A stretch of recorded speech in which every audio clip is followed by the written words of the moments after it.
हाँ तो मेरे प्यारे बच्चों, कैसे हो आप सब। उम्मीद करते हैं आप सब बहुत ही अच्छे होंगे और आप अपने एग्जाम की तैयारी भी बहुत ही शानदार तरीके से इस चैनल के माध्यम से कर रहे होंगे।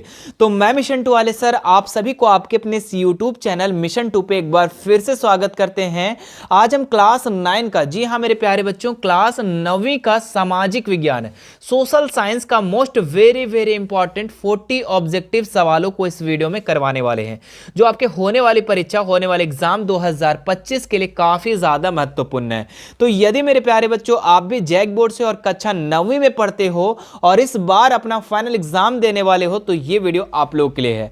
आप इस वीडियो को पूरा अंत तक देखें। इस वीडियो में हम आप लोगों को क्लास 9 के सामाजिक विज्ञान के 40 सवाल को, जो मोस्ट रिपीटेड है, जो हर बार एग्जाम में पूछा जा रहा है, वैसे सवालों को इस वीडियो में हम करवाने वाले। तो आइए मेरे बच्चे शुरू करते हैं। और सबसे पहले आप इस वीडियो को शुरू करने से पहले आप एक सामान्य निर्देश को पढ़ लेंगे, क्योंकि आप लोग का एग्जाम में जो प्रश्न आने वाला है, प्रत्येक सब्जेक्ट का 40-40 प्रश्न रहने वाला है। ठीक है, टोटल कितने प्रश्न रहेंगे? 40 प्रश्न रहेंगे और सभी प्रश्नों को उत्तर करना क्या है, अनिवार्य है, जो आपके ऑब्जेक्टिव रहेंगे। और प्रत्येक प्रश्न का आप लोग को एक एक नंबर दिया जाएगा और सभी प्रश्न के 4 विकल्प होंगे और जो सही विकल्प होगा, जो सही ऑप्शन होगा, उसमें आप लोग को क्या करना है, गोल घेरा भरना है OMR सीट में। तो आइए मेरे बच्चे और शुरू करते हैं। सबसे पहला सवाल जो कि मोस्ट रिपीटेड है, कई बार आपके एग्जाम में पूछा भी गया है, क्या है?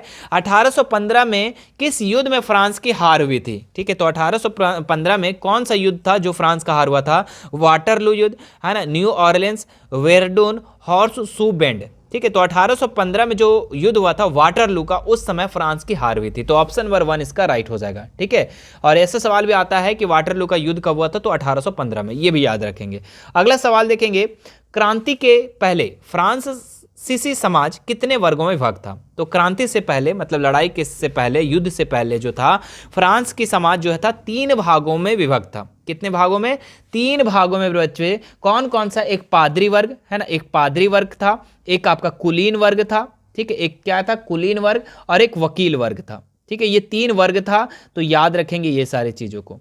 ठीक है, वकील, पादरी वर्ग, कुलीन वर्ग और वकील वर्ग, है ना, 3 भागों में विभक्त था। अगला सवाल देखते हैं हम लोग, चर्च के विशेष कार्य को करने के लिए करने वाले व्यक्तियों के समूह को क्या कहा जाता है? तो चर्च के जो विशेष कार्य को करते हैं, स्पेशल कार्य को करते हैं, वैसे व्यक्तियों के समूह को क्या कहा जाता है? सामंत वर्ग, सर्वहारा वर्ग, पादरी वर्ग या जदीदी। तो इसका जो राइट उत्तर हो जाएगा आप लोग का पादरी वर्ग, है ना, पादरी वर्ग। चर्च में जो काम करते हैं, जो विशेष लोग हैं, जो विशेष लोग का जो समूह है, उसको हम लोग पादरी वर्ग के नाम से जानते हैं। आगे देखते हैं, फ्रांस का संविधान किस वर्ष बना था? 1771 में, 1781 में, 1791, 1801 में। तो फ्रांस का संविधान जो बना था मेरे बच्चे, ये बना था आपका 1791 ईस्वी में। ऑप्शन नंबर ग इसका राइट हो जाएगा। याद रखिएगा, फ्रांस का संविधान। अब आप लोग को कमेंट करके बताना है कि हमारा भारत का संविधान कब बना था। चलिए जल्दी से कमेंट करेंगे, इतना तो बच्चे जरूर कमेंट करेंगे, क्योंकि भारत का संविधान कब बना था, कितना समय लगा था, है ना, कौन बनाया था, तो ये सारी चीज आप लोग को, और ये सारी चीज याद रखना जरूरी है। अगला सवाल देखिए, फ्रांस में 1793 से 94 के मध्य के काल को किस नाम से जाना जाता? आतंक का राज, निरंकुश राज, गणतांत्रिक राज, तानाशाही राज। तो 1793 और 94 के मध्य वाले जो काल है बच्चे, उसको आतंक का राज के नाम से जाना जाता है। तो ऑप्शन नंबर का इसका राइट हो जाएगा। याद रखिएगा। 1917 से पूर्व रूस पर किसका शासन था? तो 1917 से पूर्व जो था, ये किस रूस पर किसका शासन था? वहां का कौन राजा था, कौन शासन कर रहा था? तो जार निकोलस द्वितीय कर रहा था। कौन कर रहा था? जार निकोलस द्वितीय। देखिए यहां पर द्वितीय 2 बार दिया हुआ है ना, द्वितीय हो गया ये। चलिए आगे बढ़ते हैं हम लोग। नेक्स्ट, रूसी संसद का क्या नाम है? संसद भवन, कांग्रेस, पार्लियामेंट, ड्यूमा। तो रूसी संसद का जो नाम है, ये ड्यूमा नाम है मेरे बच्चे। ठीक है, अमेरिका के संसद का कांग्रेस नाम है ना। इस तरीके से आप लोग को याद रखना है। बोल्शेविक पार्टी का नेता कौन था? लेनिन, केरेंस्की, जार निकोलस द्वितीय, कार्ल मार्क्स। तो बोल्शेविक पार्टी का जो नेता था मेरे बच्चे, ये आप लोग का लेनिन था। कौन था? लेनिन था। ऑप्शन नंबर का इसका राइट हो जाएगा। चलिए आगे बढ़ते हैं हम लोग नेक्स्ट सवाल पर, कि रूसी क्रांतिकारियों के मुख्य उद्देश्य क्या थे? तो रूसी क्रांतिकारियों के जो मुख्य उद्देश्य क्या था? प्रथम विश्व युद्ध से रूस को हटाना, जमीन किसानों को देना, कारखानों पर मजदूर का नियंत्रण, गैर रूसी जातियों को समानता का दर्जा देना। तो इसमें जो हो जाएगा सभी हो जाएगा बच्चों, ठीक है। ये प्रथम विश्व युद्ध से रूस को हटाना, ये पहला, ये भी उद्देश्य था। और जमीन किसानों को दे देना, ये भी था। कारखानों को मजदूर का नियंत्रण, ये भी था। गैर, है ना। तो उपरोक्त सभी इसका राइट हो जाएगा ऑप्शन नंबर घ। चलिए आगे देखते हैं। खूनी रविवार के किस नाम से किस दिन को जाना जाता है ना। खूनी रविवार के नाम से किस दिन को जाना जाता है, तो कौन सा दिन था बच्चों, तो ये था आप लोग का 20 जनवरी 1905 को। 20 जनवरी 1905 को खूनी रविवार के नाम से जाना जाता है। भारत का क्षेत्रफल विश्व के कुल क्षेत्रफल का कितना प्रतिशत है, मात्र 2.4% बच्चे। कितना है, 2.4%। याद रखेंगे, मतलब पूरा विश्व जो है, पूरा पृथ्वी है, उस पर जितना भाग है मेरे बच्चे, उसका मात्र का मात्र 2.4% में ही क्या है, हमारा भारत है। बाकी और भी दूसरा देश होगा, है ना। भारत की या मानक यमोत्तर रेखा कौन सी रेखा है, तो भारत की मानक यमोत्तर रेखा कौन सी रेखा है, तो ये है 82 डिग्री 30 मिनट अंश पूर्व देशांतर। ऑप्शन नंबर ग इसका राइट हो जाएगा, याद रखिएगा। चलिए अगला सवाल देखते हैं हम लोग। कर्क रेखा किस राज्य से नहीं गुजरती है, तो गुजरात से तो होकर गुजरता है भैया, मध्य प्रदेश से भी गुजरता है, झारखंड से भी गुजरता है, लेकिन उड़ीसा से होकर नहीं गुजरता है ना। अब कर्क रेखा कितने राज्यों से होकर गुजरता है, तो 8 राज्यों से। अब 8 राज्यों का अगर नाम याद होगा तो आप लोग कमेंट कर देना, है ना। चलिए, विश्व का सबसे ऊंचा माउंट एवरेस्ट किस देश में है, तो ये मेरे बच्चे जो विश्व का सबसे ऊंचा जो शिखर है माउंट एवरेस्ट, ये आपका नेपाल में। कहाँ पे है, नेपाल में है, जो भारत के जस्ट बगल में है, नेपाल में। और इसकी जो ऊंचाई है 8,848 मीटर, है ना, याद रखेंगे 8,848 याद रखेंगे। अगला सवाल देखते हैं हम लोग। एक स्थलीय भाग जो 3 ओर समुद्र से घिरा हो, उसको क्या कहते हैं, द्वीप, तट, प्रायद्वीप, इनमें से कोई नहीं। तो एक स्थल भाग है मेरे बच्चे, और इसके 3 साइड क्या है, पानी ही पानी है, तो उसको हम लोग कहते हैं प्रायद्वीप। क्या कहते हैं उसे, प्रायद्वीप। अब एक चीज और याद रखेंगे, एक स्थल भाग है और जो चारों साइड पानी ही पानी है, इधर भी पानी, इधर भी पानी, इधर भी पानी, मतलब चारों साइड समुद्र ही समुद्र है, तो उसको हम लोग द्वीप कहते हैं। दोनों चीजों को आपको बहुत अच्छे से याद रखना है। अगर 3 साइड से अगर समुद्र से घिरा है कोई स्थल, तो उसको प्रायद्वीप, और चारों साइड से अगर कोई स्थल घिरा है ना, समुद्र से घिरा है, तो उसको हम लोग द्वीप कहेंगे।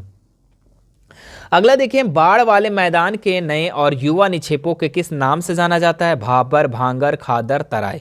तो बाढ़ वाले मैदान के नए तथा युवा निक्षेपों को किस नाम से जाना जाता है, तो ये नाम जो है बच्चों, खादर नाम से जाना जाता है। किस नाम से, खादर नाम से जाना जाता है, तो ऑप्शन नंबर ग इसका राइट हो जाएगा।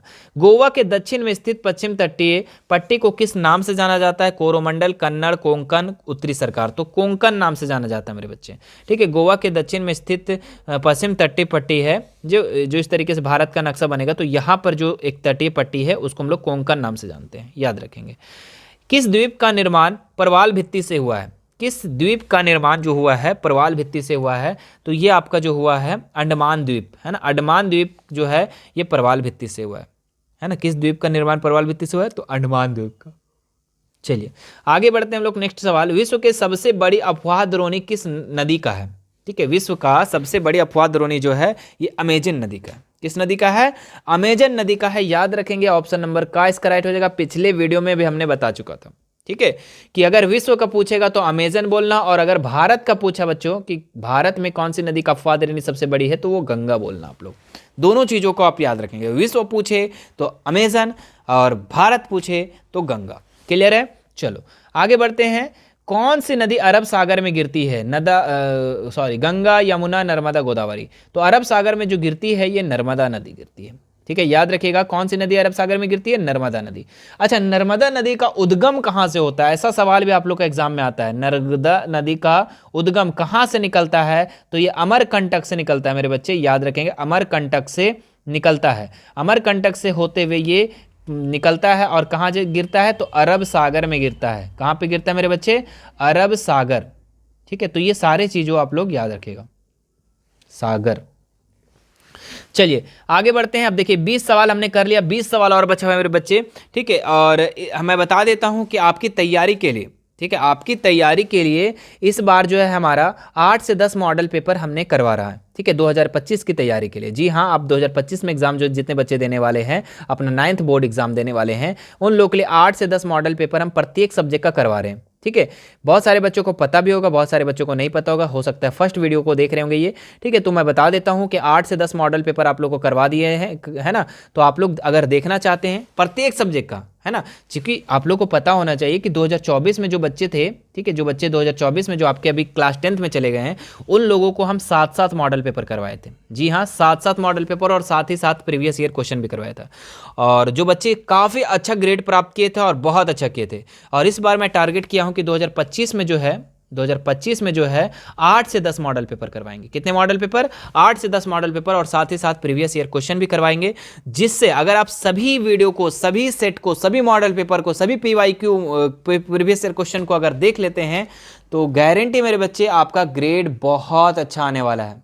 ठीक है, बहुत अच्छा नंबर से आप पास करने वाले, बहुत अच्छा टॉप करने वाले हो। ठीक है, इसलिए आप सभी वीडियो को जरूर देखेंगे। ठीक है, और ये मैं बता देता हूं कि ये SST का, सोशल साइंस का ये 4th वीडियो है। ठीक है, इससे पहले 3 वीडियो और हो चुकी है। ठीक है, और आगे भी जो है 5वां सेट, 6ठा सेट, 7वां सेट सभी आप लोग को अपलोड हमारे चैनल पे मिल जाएगा। ठीक है, अगर आप बाद में वीडियो को देख रहे हैं तो अपलोड होगा, अगर आप अभी देख रहे हैं तो आप वेट करेंगे अगले वीडियो के लिए। ठीक है, और पिछले वीडियो नहीं देखें तो आप उसे ज़रूर देख लेंगे। अब आइए हम लोग ये जो बचा हुआ सवाल उसे भी कर लेते हैं। क्या है सवाल? कि पालमपुर गांव की कितनी प्रतिशत जनसंख्या अपनी जीविका के लिए कृषि पर आश्रित है? तो कितने प्रतिशत? 25%, 35%, 75% या 100? तो इसका जो राइट उत्तर हो जाएगा मेरे बच्चे 75%। 75% जो है पालमपुर गांव में जो है जितनी भी जनसंख्या वो कृषि पर आश्रित है। खरीफ फसल की अवधि क्या है? तो खरीफ फसल में क्या क्या आ जाएगा? धान आ जाएगा, मक्का आ जाएगा। तो इसकी अवधि क्या है? तो धान कब से कब होता है आप लोग याद होगा। ठीक है, धान जो होता है ये कब से होता है? तो जून से अक्टूबर। क्या हो जाएगा? जून से अक्टूबर हो जाएगा ऑप्शन नंबर का। उसके बाद अक्टूबर नवंबर के बाद क्या हो जाता है? रबी फसल हो जाता है, जिसमें गेहूं हो जाता है, चना हो जाता है, ये सारी चीजें। हरित क्रांति का संबंध है, तो हरित क्रांति का संबंध किससे है बच्चों? तो हरित क्रांति मैं बिना ऑप्शन का बता देता हूं, किससे हो जाएगा? चावल से संबंधित हो जाएगा, कृषि से संबंधित हो जाएगा। ठीक है, देख लो कहां पर है, यहां पर खाद्यान्न उत्पादन से, तिलहन उत्पादन से, दूध उत्पादन से, मत्स्य, तो खाद्यान्न है ना, खाद्यान्न उत्पादन से चावल, गेहूं, ये सारी चीजें कृषि से रिलेटेड। आगे देखते हैं हम लोग। देखो, मत्स्य को हम लोग नीली क्रांति के नाम से जानते हैं, दूध को हम लोग श्वेत क्रांति के नाम से जानते हैं। ठीक है, ये सारे चीजों को आप लोग लिख लेना। ठीक है, इंपॉर्टेंट है। निम्न में से कौन से कार्यशील पूंजी का उदाहरण है? मतलब कि वर्किंग कैपिटल कौन सा है इसमें? तो औजार, भवन, नगद पैसा, कच्चा माल या फिर मशीन। तो मशीन तो आपका फिक्स एसेट है बच्चों, फिक्स पूंजी है ये। भवन भी आपका फिक्स है, औजार भी फिक्स है, लेकिन नगद पैसा और कच्चा माल जो है ये क्या है? कार्यशील पूंजी है, ये वर्किंग कैपिटल है मेरे बच्चे, याद रखेंगे। ये आता जाता रहता है, ये फिक्स नहीं होता है। आगे देखते हैं हम लोग नेक्स्ट। निम्नलिखित में कौन सा एक गैर कृषि क्रिया है? तो खेतों की जुताई करना तो ये कृषि है ना, सिंचाई करना कृषि है, फसल की देखभाल कृषि है, खाद और बीज की बिक्री ये बच्चों कृषि के अंतर्गत नहीं आ जाएगा, गैर कृषि में आ जाएगा, बिजनेस में आ जाएगा, उद्योग में, है ना। चलिए आगे बढ़ते हम लोग नेक्स्ट सवाल पर मेरे बच्चे, कि दिए गए कथन ध्यानपूर्वक से पढ़ना है और इससे रिलेटेड जो सवाल है इसका जवाब देना है। कथन दिया हुआ है, 2 कथन दिया हुआ है, ध्यान देंगे। कथन वाला क्वेश्चन इस बार आने वाला है चांस बच्चों। ठीक है, जब मानव संसाधन को शिक्षा तथा स्वास्थ्य के द्वारा विकसित किया जाता है तब इसे मानव पूंजी निर्माण कहते हैं। ये तो सही कह रहा है। ठीक है, मानव पूंजी में निवेश और भौतिक पूंजी की भांति प्रतिफल प्रदान करता है। तो इसमें से अगर हम देखें मेरे बच्चों तो दोनों सही है ना, दोनों सही है। मानव संसाधन, शिक्षा, स्वास्थ्य पर अगर हम विकसित किया जाए तो उसको हम लोग मानव पूंजी कहेंगे, बिल्कुल, है ना। अगर हम मानव को पढ़ाएंगे, लिखाएंगे, स्वस्थ रखेंगे, शिक्षा देंगे तो ये हमारा मानव पूंजी है ना। और पूंजी में अगर हम निवेश करते हैं मानव पूंजी में तो भौतिक पूंजी की भांति प्रतिफल एकदम प्रदान करता है, उसके जैसा रिजल्ट देता है। तो हमारा दोनों सही हो जाएगा, ऑप्शन नंबर ग। चलिए, किस प्रकार की जनसंख्या अर्थव्यवस्था के लिए परिसंपत्ति, मतलब कि हमारे लिए एसेट्स है, हमारे लिए अच्छा है? तो शिक्षित और स्वस्थ जनसंख्या, है ना। अगर पढ़ा लिखा है और स्वास्थ्य है तो हमारे लिए परिसंपत्ति, हमारे अर्थव्यवस्था के लिए। ठीक है, और बिना पढ़ा लिखा अस्वस्थ नहीं होगा, है ना, अशिक्षित नहीं होगा, है ना। समझ में आ रही बात। नीचे दिए गए कथनों में से कौन सा कथन बेरोजगारी को सही तरीके से परिभाषित करता है? जब प्रचलित मजदूरी से दर से काम मजदूरी पर लोग काम करते हैं, जब प्रचलित मजदूरी के दर से काम करने के इच्छुक व्यक्ति को रोजगार नहीं मिलता है। चलो ये सही जा रहा है। उसके बाद देखते हैं, जब व्यक्ति को अपनी रुचि के मुताबिक काम नहीं मिलता है ना, ये गलत है, ये गलत है। अभी तक खा तो सही लग रहा है। उसके बाद देखते हैं आगे भी हम, जब डिग्री धारक व्यक्ति को किसी उसकी योग्यता के अनुरूप कार्य या वेतन नहीं मिलता है। तो इसमें जो इसका जो राइट उत्तर हो जाएगा आपका खा नंबर हो जाएगा बच्चों। जब प्रचलित मजदूरी से, मतलब कि जो भी मार्केट में चल रहा है, अगर लेबर का खर्च 400 रुपया है, ठीक है, अगर उसको प्रचलित मजदूरी पे वो तैयार है, ठीक है, इच्छुक भी है करने के लिए, फिर भी अगर उसको रोजगार नहीं मिलता है तो हम उसको बेरोजगार कहेंगे। बात समझ में आ रही बात? ठीक है, 3 चीजें इसमें आपको ध्यान रखना। बेरोजगार हम किसको कहेंगे, ध्यान देना। बेरोजगार जो है हम किसे कहेंगे? बेरोजगार। बेरोजगार हम उसे कहेंगे कि वो काम करने के लिए क्या हो? तैयार हो। ठीक है, काम करने के लिए तैयार हो, योग्य हो, वो काम करने के योग्य भी हो, और साथ ही साथ प्रचलित मजदूरी के दर से भी अगर तैयार हो। अगर ये सारी चीजें उनमें है और फिर भी अगर उसको काम नहीं मिलता है तो उसको हम लोग बेरोजगार कहेंगे, याद रखिएगा। चलिए आगे देखते हैं हम लोग। प्राथमिक शिक्षा में नामांकन करने के लिए कौन से कार्यक्रम चलाए गए हैं? तो कौन से कार्यक्रम चलाए गए हैं? तो इसमें से अगर देखें सेतु पाठ्यक्रम, स्कूल लॉटोस्फीर, या दोनों, इनमें से कोई नहीं, तो इसका जो राइट उत्तर हो जाएगा आप लोग का दोनों, है ना, सेतु पाठ्यक्रम भी और स्कूल लॉटोस्फीर। मौसमी बेरोजगारी का क्या तात्पर्य है? जब उच्च डिग्री धारक को रोजगार नहीं मिलता है, जब किसी खास फसली मौसम में ही रोजगार मिलता है, चलो यहाँ तक सही है, जब वर्ष के कुछ महीनों में रोजगार प्राप्त नहीं होता है, जब वैकल्पिक रोजगार उपलब्ध नहीं होता है। ठीक है, तो इसमें अगर हम देखें तो ख नंबर इसका राइट उत्तर हो जाएगा कि जब किसी खास फसली मौसम में ही रोजगार मिलता है, ठीक है, तो उसको हम लोग क्या कहेंगे? मौसमी बेरोजगार कहेंगे। ठीक है, चलिए आगे बढ़ते हैं हम लोग। नेक्स्ट, लोकतांत्रिक का शाब्दिक अर्थ क्या है? तो लोकतांत्रिक का शाब्दिक अर्थ क्या है? तो लोगों का शासन, ये तो आप लोग को पता भी होगा, है ना। चलिए आगे बढ़ते हैं हम लोग। इनमें से कौन लोकतांत्रिक की विशेषता नहीं है? है ना, तो इसमें लोकतांत्रिक स्वतंत्र निष्पक्ष चुनाव का मुकाबला, ये सही है, विशेषता है। एक ही राजनीतिक दल का शासन, एक व्यक्ति को एक वोट मोल, ये सही जा रहे हैं हम लोग। और कानून का राज का अधिकारों का आदर। ठीक है, तो इसमें अगर हम देखें मेरे बच्चे तो ऑप्शन नंबर ख जो है ये गलत है। एक ही राजनीतिक दल का शासन, मतलब कि एक ही पार्टी बार बार शासन करेगा, तो ये लोकतंत्र को क्या विशेषता है ना। लोकतंत्र का मतलब होता है लोगों का शासन, जनता का शासन, जनता जिसे चाहेगी उसे सरकार बनाएगी, है ना। बात समझ में आ रहा है? तो एक ही राजनीतिक दल का शासन, ये गलत है बच्चे। आगे देखते हैं इनमें से कौन सा कथन गलत है? तो लोकतंत्र शासन का एक ऐसा रूप है जिसमें शासकों का चुनाव लोग करते हैं, ये तो सही है। लोकतंत्र में अंतिम निर्णय लेने की शक्ति लोगों के द्वारा चुने गए प्रतिनिधियों के पास ही होनी चाहिए। ठीक है, तो ये भी सही जा रहा है। ठीक है, लोकतंत्र शासन का एक रूप है जिसमें वंशानुगत शासक द्वारा शासन चलाया जाता है ना, ये गलत है भाई। बताओ, वंशानुगत द्वारा शासन चलाया जाता है मतलब कि बाप, अगर बाप उसका सरकार है तो कल बेटा बन जाएगा, फिर उसका बेटा बन जाएगा, ऐसा तो नहीं है। यहाँ राजतंत्र तो नहीं है, तो ये गलत है, वंशानुगत नहीं होगा मेरे बच्चे। ठीक है, ये गलत है, ये लोकतंत्र में सही नहीं है। आगे देखते हैं हम लोग, इनमें से कौन सा तर्क लोकतंत्र के पक्ष में अच्छा नहीं है? चलो देखते हैं। लोकतंत्र मतभेदों और टकराव को संभालने का तरीका उपलब्ध कराता है, ये तो सही कह रहा है। ठीक है, ये पक्ष में तो है हमारा, है ना। उसके बाद देखते हैं हम लोग, लोकतांत्रिक शासन पद्धति दूसरों से बेहतर है क्योंकि यह शासन का अधिकाधिक जवाबदेही वाला स्वरूप होता है, मनमानी नहीं होता है, तो ये भी सही जा रहा है, ये भी गलत नहीं है। लोग बेहतर निर्णय लेने की संभावना बढ़ाता है, ये भी सही है। लोकतंत्र नागरिकों को सम्मान नहीं बढ़ाता है, सम्मान तो बढ़ाता है ना भैया, है ना। लोकतंत्र क्या करता है? सम्मान बढ़ाता है लोगों को, नागरिकों को। कैसे? अरे भाई, वो सरकार को चुन रहा है तो सम्मान नहीं है उसका, तो ऑप्शन नंबर घ इसका राइट हो जाएगा, ये नहीं है, ये गलत है। पाकिस्तान में जनरल मुशर्रफ ने कब सैनिक तख्ता पलट की अगुवाई की थी? तो कब की थी मेरे बच्चे? तो ये किया था 1999 में, याद रखेंगे 1999 में। चलिए आगे बढ़ते हैं। दक्षिण अफ्रीका का कब स्वतंत्र हुआ था? तो दक्षिण अफ्रीका जो स्वतंत्र हुआ था ये 1994 में मेरे बच्चे, और डेट अगर पूछा तो 26 अप्रैल, याद रखेगा 26 अप्रैल 1994। आगे बढ़ते हम लोग। रंगभेद की नीति इनमें से किस देश में प्रचलित थी? रंगभेद की नीति जो है इस किस में प्रचलित थी? श्रीलंका, दक्षिण अफ्रीका, जिम्बाब्वे, चीन। तो इसका जो राइट उत्तर हो जाएगा आप लोग का दक्षिण अफ्रीका, याद रखिएगा। भारतीय संविधान सभा में सदस्यों की संख्या कितनी थी? तो यहाँ पे 299। कितने सदस्यों की संख्या थी?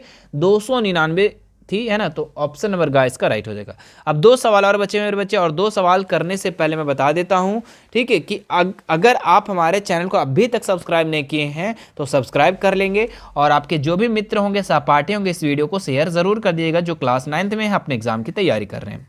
लोकतांत्रिक संविधान में इनमें से कौन सा प्रावधान नहीं रहता है? तो शासन प्रमुख के अधिकार, शासन प्रमुख का नाम, विधायक का अधिकार, देश का नाम। तो इसका जो राइट उत्तर हो जाएगा शासन प्रमुख का नाम, इसमें नहीं रहता है ना। लोकतांत्रिक संविधान में इसका प्रावधान नहीं रहता है। अब लास्ट सवाल है मेरे बच्चे, और लास्ट सवाल कर लेते हैं। भारतीय संविधान सभा में ने किस दिन अपना काम पूरा कर लिया था?